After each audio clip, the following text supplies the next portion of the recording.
ছোটখাটো পাপের কথা বাদ দেন। ছোটখাটো পাপ আল্লাহ পাক অজু করলে মাফ করে দেন। অজু করলে পাপ মাফ হয়ে যায়। নামাজের জন্য হেঁটে যাচ্ছেন, পাপ মাফ হয়ে যায়।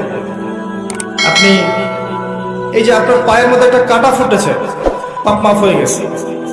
আপনি জ্বর আসছে, আপনার জ্বর, আপনার গুনাহ মাফ হয়ে যাচ্ছে।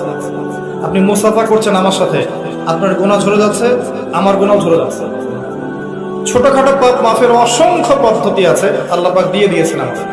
কিন্তু কবিরা গুনাহ, বড় বড় কবিরা গুনাহ খাঁটি তওবা করা ছাড়া মাফ হবে না। আমি কি বুঝাতে পারছি? কবিরা গুনাহ খাঁটি তওবা না করলে মাফ হবে না।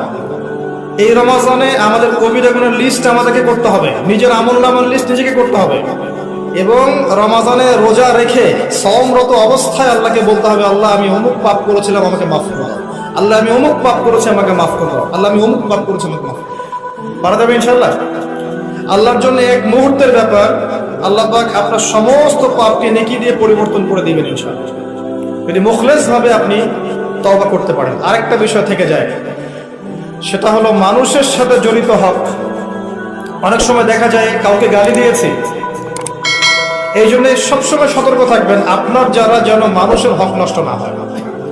মানুষ আপনাকে গালি দেখ, থাপ্পড় মারুক, জমি আত্মসাৎ করে ফেলুক, হক নষ্ট করুক, কি করে করুক, আপনি তারটা করতে যান না। যারা করছে আপনি লাভবান। আপনি কেমন করে লাভবান? আপনি অসংখ্য নেকি পাচ্ছেন, আপনি জানছেনও না।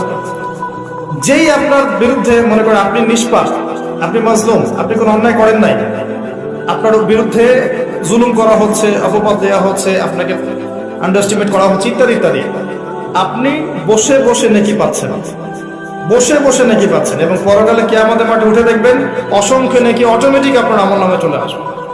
তখন তারা আফসোস করবে, দুনিয়াতে এই কাজগুলো না করে ভালো কিছু করলে ভালো হতো। যাই হোক, মানুষের সাথে জড়িত পাপ আল্লাহর কাছে মাফ হবে না।